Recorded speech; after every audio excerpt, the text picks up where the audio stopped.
शिवाय नमस्तुभ्यम। श्री सीताराम। राधे राधे। जैसा कि अभी तक वीडियो में हम आपने उस ब्रह्म प्रणव के साकार स्वरूप में आने का एवं इस सृष्टि में अपने उस निराकार स्वरूप लिंग स्वरूप की स्थापना, ब्रह्मा विष्णु इत्यादि की उत्पत्ति के बारे में हमने विचार किया और उनके बारे में हमने कथा श्रवण की। इस ब्रह्म को पाया कैसे जा सकता है, अर्थात वह ओम जो प्रणव है, ईश्वर है, पार ब्रह्म परमेश्वर है, उस परमेश्वर को पाया कैसे जा सकता है। इस प्रकार से हम आप विचार करते हैं वह ईश्वर कैसा है, उस ईश्वर को कैसे पाया जा सकता है, क्या मार्ग हैं,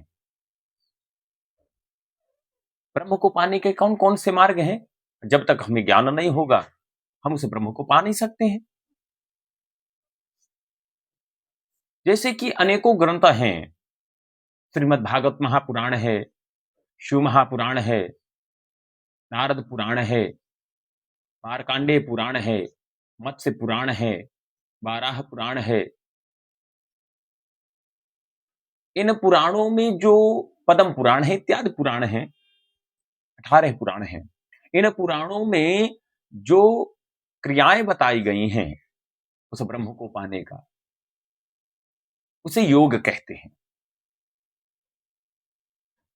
योग 8 प्रकार से कहे गए हैं, 7 प्रकार से कहे गए हैं, परंतु मुख्य 4 प्रकार के हैं। कर्मयोग, ज्ञान योग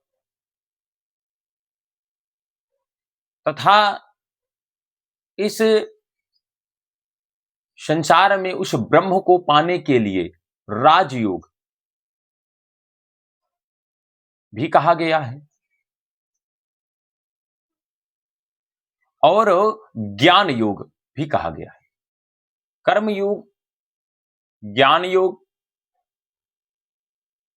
भक्ति योग और राजयोग, ये 4 प्रकार के योग जो मुख्य कहे गए हैं। अब हम यह विचार करेंगे कि ये 4 योग कैसे हैं। कर्म योग कैसा है, ज्ञान योग कैसा है, राजयोग कैसा है और भक्ति योग कैसा है। देखो, कर्म योग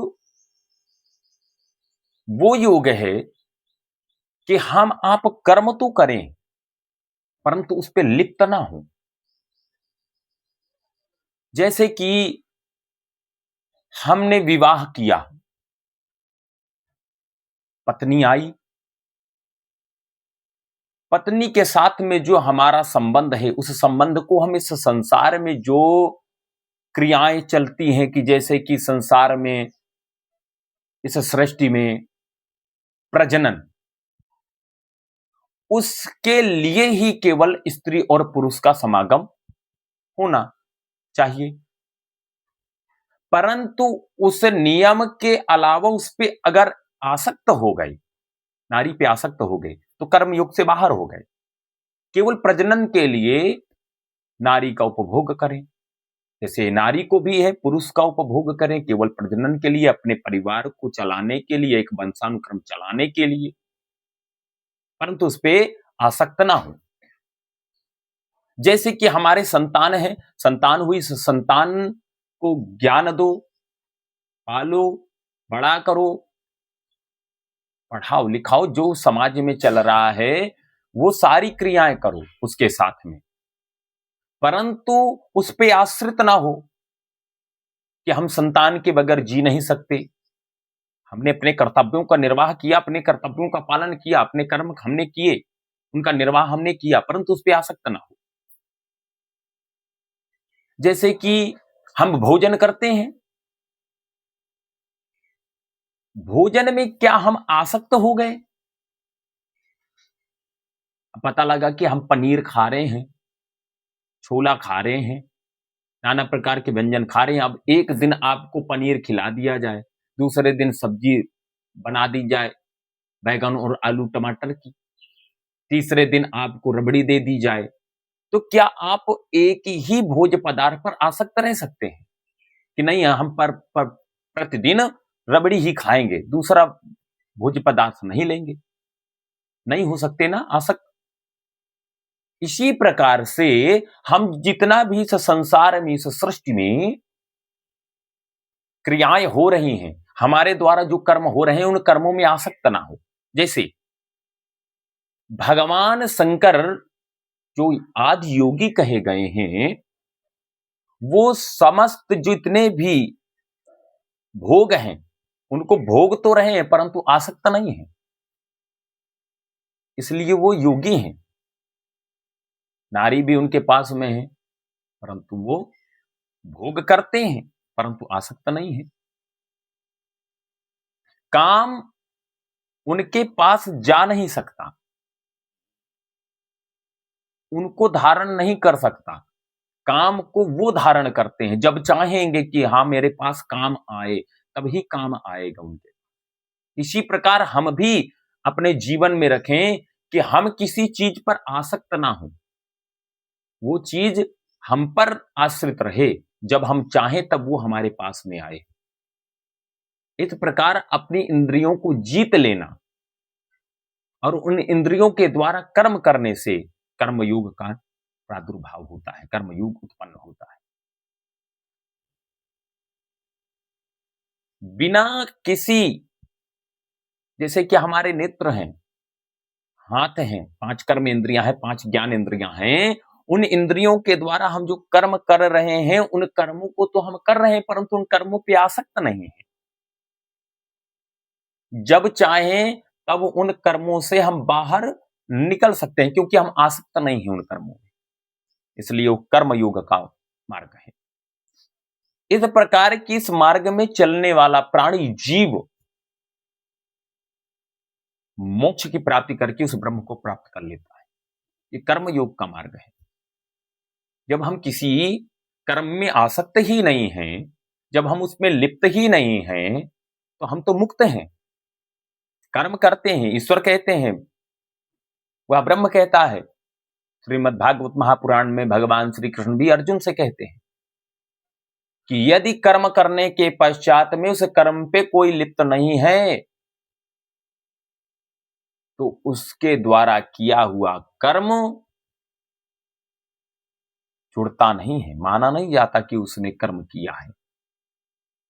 जब भगवान श्री कृष्ण के सम्मुख अर्जुन गए हैं, अर्जुन ने कहा कि हे प्रभु मैं यह युद्ध नहीं करूंगा, इसमें नरसंहार होगा, मैं अपने ही पूर्वज, पितामह, भाई, गुरु इत्यादि से युद्ध नहीं करूंगा, ये पाप है। तब भगवान ने कहा है कि यदि इन कर्मों को करने के पश्चात इन कर्मों में लिप्त नहीं होते हो,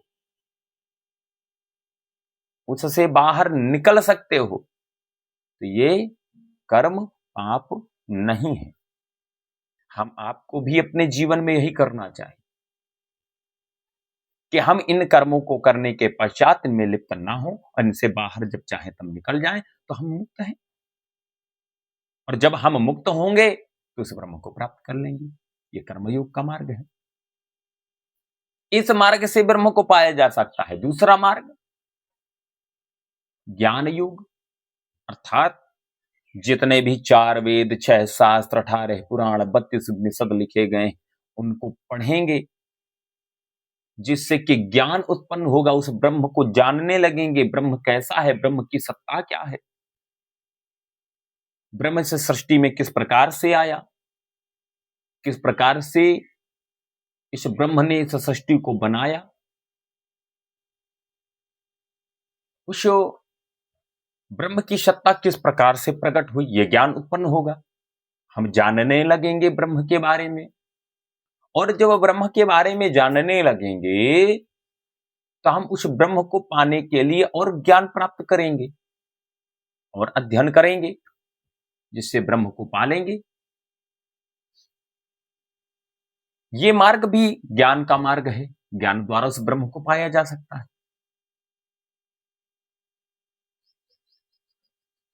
फिर आता है भक्ति योग। भक्ति योग कैसा है? अर्थात उस ब्रह्म को जब हम जान लेते हैं तो हम उस ब्रह्म पर ही आसक्त हो जाते हैं, उस ब्रह्म को ही मानने लगते हैं, ध्यान करते हैं, चिंतन करते हैं, भगवान का पूजन करते हैं, भक्ति करते हैं। हमारा हृदय पवित्र होता है, हमारा हृदय स्वच्छ होता है, क्योंकि ईश्वर वह ब्रह्म, ग्रंथों में जैसे रामचरितमानस में कहा गया, ईश्वर की प्राप्ति कैसे हो सकती है, उस ब्रह्म को कैसे पाया जा सकता है, तो कहा निर्मल मन जना स्वई मोहि पावा, अमोहे कपट छल छिद्र न भावा। भगवान कहते हैं कि निर्मल हृदय का व्यक्ति वही मुझे पा सकता है। मुझे कपट, छल, दम्भ, द्वेष, पाखंड, झूठ, अन्याय ये हमको नहीं भाते। तो जब हमारा पवित्र मन होगा, पवित्र हृदय होगा, तो भक्ति उत्पन्न होगी, और जब भक्ति उत्पन्न होगी तो हम उस ब्रह्म को पा सकते हैं। राजयोग अर्थात क्रिया योग, क्रियाओं के द्वारा भी भगवान उस ब्रह्म को, इस पराब्रह्म प्रणव को, ओम को जाना जा सकता है, पाया जा सकता है। अगर हम अच्छे कर्म करें, जीवों पे दया करें, हम राजयोग का अर्थ हो गया आप अपने आप को राजा समझ करके प्रजा की तरीके हर जीव का ध्यान रखें, उसका पालन करें। इस प्रकार की अगर क्रियाएं हम करते हैं जीवों के साथ में, दया करते हैं, दया भावना रखते हैं, अपने से बड़ों का सम्मान करते हैं, इस समाज में जो कुरीतियां हैं उनका नाश करते हैं, एक राजा की भांति पालन करते हैं, इस क्रिया के द्वारा भी हम ब्रह्म को जान सकते हैं और पा सकते हैं। इस संसार को ब्रह्ममय समझ करके एको ब्रह्म द्वितीयो नास्ति का विचार रख करके हम उस ब्रह्म को पा सकते हैं।